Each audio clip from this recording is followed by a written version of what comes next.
नमस्कार। मेरा पूरा देश सुन रहा है। राष्ट्र की आवाज 140 करोड़ लोगों की एक ही आवाज। आपके साथ मैं हूं सरफराज। मैं सरफराज सैफी आपको बताना चाहता हूं, हिंदुस्तान के प्रधानमंत्री नरेंद्र मोदी फ्रांस में उनका 2 दिवसीय दौरा बेहद खास रहा। दुनिया की राजनीति में हिंदुस्तान की धमक सुनाई गई। हिंदुस्तान फ्रांस और करीब आ गए। दोनों देशों के बीच रक्षा समझौते की गूंज पूरी दुनिया में सुनाई गई। हिंदुस्तान फ्रांस के बीच यूपीआई को लेकर अहम करार हुआ, समझौता हुआ।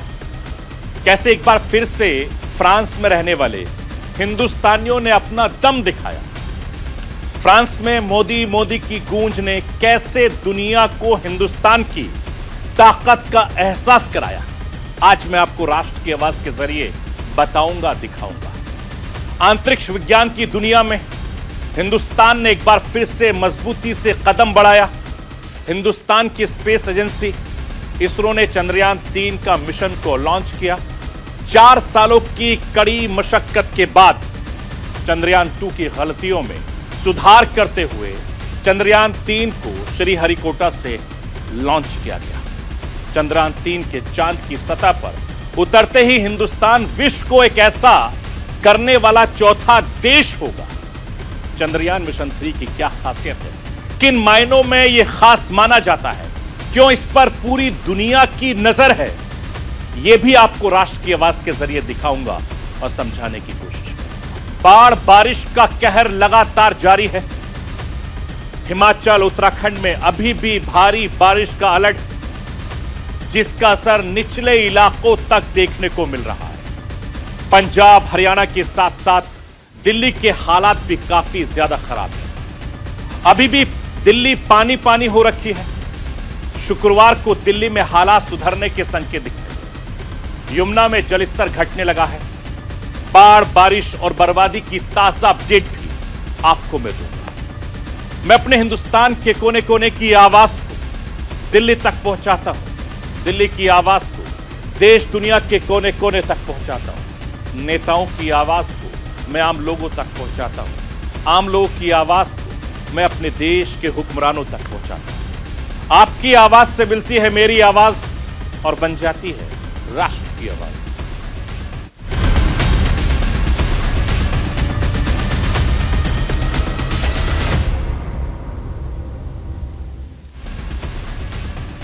हिंदुस्तान के प्रधानमंत्री नरेंद्र मोदी 2 दिवसीय फ्रांस दौरे पर हैं। यह दौरा कई मायनों में बहुत खास है। एक बार फिर से दुनिया की राजनीति में हिंदुस्तान का डंका बज रहा है। जून में सुपर पावर अमेरिका हिंदुस्तान के साथ अपने रिश्तों पर जोर देता दिखाई दिया। प्रधानमंत्री नरेंद्र मोदी का राजकीय सम्मान करता दिखाई दिया। अब फ्रांस में प्रधानमंत्री नरेंद्र मोदी का जोरदार तरीके से इस्तकबाल देखने को मिला, स्वागत करते दिखे। प्रधानमंत्री नरेंद्र मोदी की विदेश नीति के कुछ खास मायने हैं, कुछ खास पहलू हैं जो दुनिया की राजनीति में बड़ा असर छोड़ते हैं। हिंदुस्तान की ग्लोबल छवि को जोरदार पुश देते हुए नजर आते हैं। अपने विदेश दौरे के दौरान प्रधानमंत्री नरेंद्र मोदी कारोबारी रिश्तों के साथ साथ सियासी और सामाजिक समझ को बेहतर बनाने पर फोकस करते हैं। उस देश में रहने वाले हिंदुस्तान के मूल लोगों को मजबूत कड़ी के तौर पर पेश करते हैं, जिसकी वजह से पूरे माहौल में हिंदुस्तान के तिरंगे का रंग छा जाता है, जो हिंदुस्तान की एक नई पहचान गढ़ता है। प्रधानमंत्री नरेंद्र मोदी और फ्रांस के राष्ट्रपति मैक्रो के बीच मजबूत रिश्ते जो बार बार दुनिया देखती है। इस बार का प्रधानमंत्री नरेंद्र मोदी की फ्रांस दौरा दोनों देशों को और भी करीब लाने का बेहतर काम करेगा। प्रधानमंत्री नरेंद्र मोदी के इस दौरे को भारत फ्रांस के बीच रक्षा संबंधों के लिहाज से बहुत खास माना जा रहा है, जो इंडो पैसिफिक रणनीति में बड़े बदलाव के संकेत दे रहा है। फ्रांस से हुए राफेल डील ने हिंदुस्तान की सामरिक क्षमता को कई गुना ज्यादा बढ़ा दिया है। हिंदुस्तान ने पहले अपनी वायुसेना के लिए 36 राफेल जेट खरीदे। अब हिंदुस्तान अपनी नौसेना के लिए 26 राफेल समुद्री लड़ाकू जेट खरीद रहा है। दुनिया अब समझने लगी है कि इस क्षेत्र में हिंदुस्तान का मजबूत होना बेहद जरूरी है। चीन पाकिस्तान की शैतानी चालों से बचना है तो हिंदुस्तान की लोकतांत्रिक ताकत को और ज्यादा मजबूती देना होगा। हिंदुस्तान की सामरिक ताकत को बढ़ाना बेहद जरूरी है। मैं आपको यह बताना चाहता हूं कि प्रधानमंत्री नरेंद्र मोदी के फ्रांस दौरे की सबसे खास चैप्टर वेसिटल परेड रहा। फ्रांस की वेसिटल डे परेड में हिंदुस्तान के प्रधानमंत्री नरेंद्र मोदी का चीफ गेस्ट बनना हिंदुस्तान के 140 करोड़ लोगों का सम्मान है। 14 साल बाद हिंदुस्तान का प्रधानमंत्री इस परेड का चीफ गेस्ट बना। साल 2009 में पहली बार तत्कालीन प्रधानमंत्री मनमोहन सिंह को फ्रांस ने बतौर चीफ गेस्ट इनवाइट किया था। ठीक 14 साल के बाद हिंदुस्तान के प्रधानमंत्री नरेंद्र मोदी को फ्रांस के चीफ गेस्ट के तौर पर न्योता दिया गया। इस बार की एक सबसे खास बात है कि आमतौर पर फ्रांस एक से ज्यादा फॉरेन गेस्ट को इस समारोह में आमंत्रित करता है, लेकिन इस बार इवेंट में प्रधानमंत्री मोदी इकलौते विदेशी मेहमान रहे। वेस्टल डे पर परेड के खास मौके पर इंडियन आर्म्स फोर्सेस के 269 सदस्यों के एक दल ने भी हिस्सा लिया था। भारतीय वायुसेना के 3 राफेल फाइटर जेट भी फ्रांस के लड़ाकू विमानों के साथ चैम्प्स एलपीज के ऊपर फ्लाइंग पास्ट में शामिल हुए थे। परेड में भारतीय सेना का 77 मार्चिंग दस्ता बैंड के 38 जवान भी शामिल हुए थे। इस दौरान भारतीय दल में मौजूदा राजपूताना राइफल्स के सारे जहां से अच्छा की धुन भी बजाई गई। मैं राष्ट्र की आवाज के जरिए आपको फ्रांस के वेस्टल डे पर परेड की खास झलक दिखाना चाहता हूं। आप इस झलक को देखिए।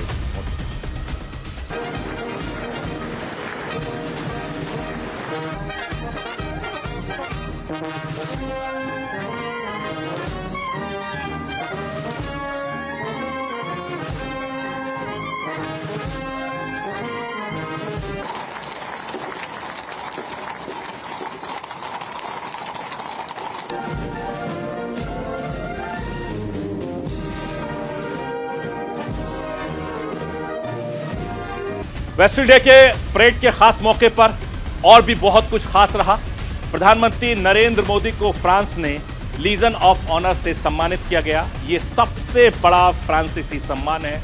प्रधानमंत्री मोदी का यह सम्मान पाने वाले पहले भारतीय प्रधानमंत्री बने। लीजन ऑफ ऑनर दुनिया भर के चुनिंदा प्रमुख नेताओं के और मशहूर हस्तियों को दिया गया है।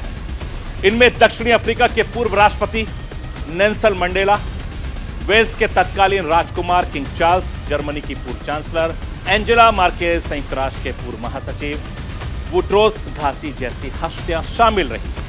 मैं आपको यह बताना चाहता हूं कि फ्रांस में प्रधानमंत्री नरेंद्र मोदी को लीजन ऑफ मिला है। इस साल उनका 5वां विदेशी सम्मान है। इससे पहले प्रधानमंत्री मोदी को जून में 2023 में मिस्र द्वारा ऑर्डर ऑफ द नाइल दिया गया था। मई 2023 में पापुआ न्यू गिनी द्वारा campaigner of the year order of Logohu का अवार्ड मिला। साल 2023 में campaigner of the order of Fiji को गौरव हासिल हुआ था। मई 2023 में पलाऊ गणराज्य द्वारा प्रधानमंत्री नरेंद्र मोदी का एवरकल पुरस्कार से सम्मानित भी किया गया। मैं आपको यह भी बताना चाहता हूं कि प्रधानमंत्री नरेंद्र मोदी जिस भी देश में जाते हैं वहां रहने वाले हिंदुस्तानी मूल के लोगों के बीच जबरदस्त खुशी देखने को मिलती है। दोनों देशों के बीच के रिश्ते को हर तरह की मजबूती देते हैं। गुरुवार को फ्रांस की राजधानी पेरिस में भारतीयों को संबोधित करते हुए प्रधानमंत्री नरेंद्र मोदी ने बताया कि भारत फ्रांस के बीच यूपीआई डील हुई है। बहुत जल्द इंडियन टूरिस्ट एफिल टावर में भी यूपीआई पेमेंट करने में कामयाब होंगे, सक्षम होंगे।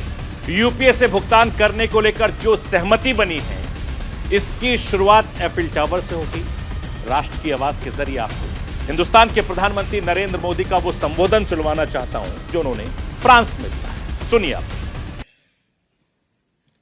आज दुनिया का 46% real time digital transaction Bharat में होता है।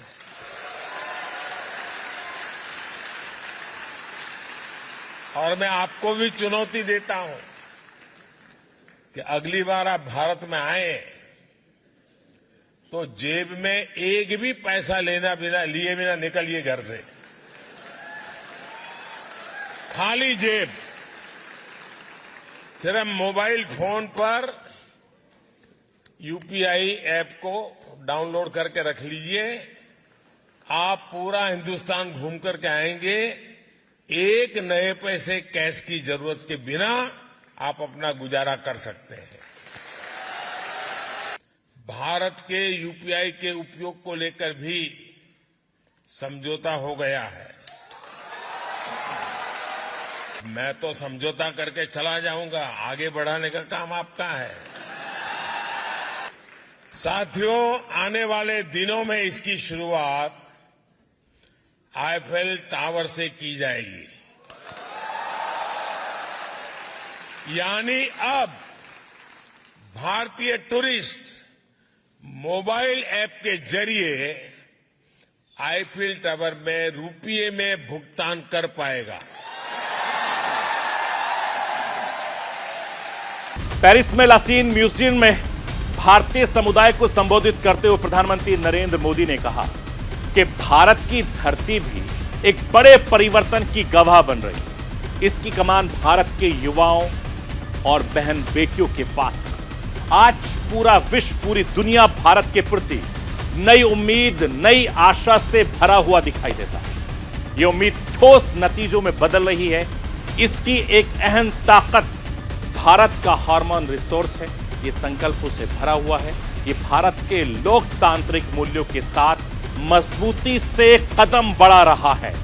मैं राष्ट्र की आवाज के जरिए आपको हिंदुस्तान के प्रधानमंत्री के किस तरीके से विदेश की धरती पर हिंदुस्तान की तारीफ कर रहे हैं, हिंदुस्तानियों की तारीफ कर रहे हैं, सुनिए। आज पूरा विश्व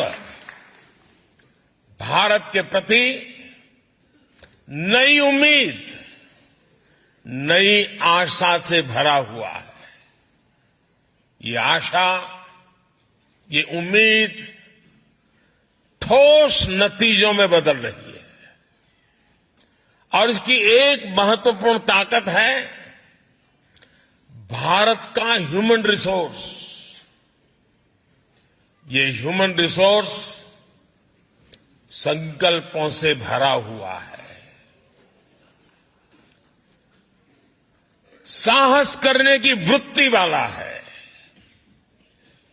ये भारत की डेमोक्रेटिक वैल्यूज के साथ मानवता के कल्याण के लिए मजबूती से कदम आगे बढ़ा रहा है। प्रधानमंत्री नरेंद्र मोदी ने एक बार फिर से दुनिया को बताया कि दुनिया एक नई व्यवस्था की ओर बढ़ रही है। इसमें हिंदुस्तान की भूमिका तेजी से बदल रही है। हर मोर्चे पर हिंदुस्तान नई पहचान गढ़ रहा है। मैं आपको यह बताना चाहता हूं कि हिंदुस्तान ने एक और नया कीर्तिमान गढ़ा है। हिंदुस्तान की स्पेस एजेंसी इसरो ने शुक्रवार को चंद्रयान 3 मिशन को लॉन्च किया।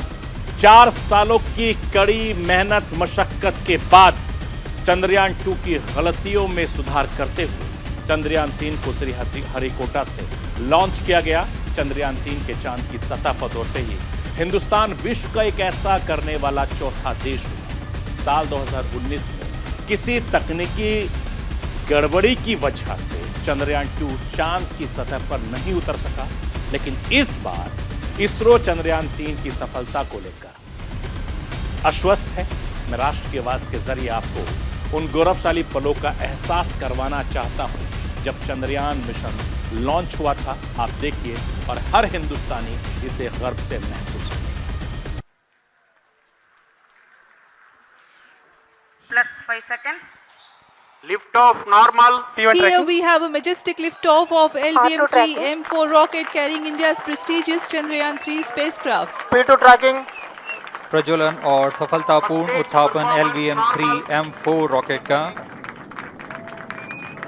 यह भीमकाय रॉकेट आसमान को चीरते हुए अपनी भयानक दहाड़ से चारों ओर कंपन उत्पन्न कर रहा है। इसे हम यहाँ महसूस कर सकते हैं और यही दहाड़ है जो वैज्ञानिकों को रोमांचित करती है। मैं आपको यह बताना चाहता हूं कि चंद्रयान 3 मिशन चांद 40 दिनों में पूरा होगा। चंद्रयान 3 धरती से चांद की 3.84 लाख किलोमीटर की दूरी तय करेगा। लॉन्चिंग के बाद रॉकेट इसे पृथ्वी के बाहरी ऑप्टिक तक ले जाएगा। रॉकेट 36,000 किलोमीटर की दूरी महज 16 मिनट में पूरी करेगा। मैं आपको यह भी बताना चाहता हूं कि चंद्रयान 2 का अपडेट वर्जन चंद्रयान 3 है। इस बार लैंडिंग लेग्स मजबूत किए गए हैं। 3 मीटर सेकेंड की रफ्तार होने पर भी लैंडिंग लेग्स ब्रेक्स नहीं होंगे। चंद्रयान 3 में ज्यादा फ्यूल होगा। लैंडिंग वाली सल्फेल अगर सही नहीं तो होवर करके दूसरी जगह लैंड करेगा। चंद्रयान 3 में नया सेंसर है। लेजर, डपलवर, वेलोसिटी मीटर सेंसर भी जोड़ा गया है। यह सेंसर लैंडिंग में मदद भी करेगा। मैं आपको यह भी बताना चाहता हूं कि चंद्रयान 3 में सॉफ्टवेयर इंप्रूवमेंट भी है। इसकी टॉलरेंस लिमिट बढ़ाई गई है। इसके अलावा लैंडिंग में सॉफ्टवेयर ही डिसीजन लेगा और चंद्रयान 3 में 5 की जगह 4 इंजन रहेंगे। सोलर पैनल और एंटीना बेहतर तरीके से पावर जनरेशन के लिए एक्साइटेड सोलर पैनल लगाए गए हैं।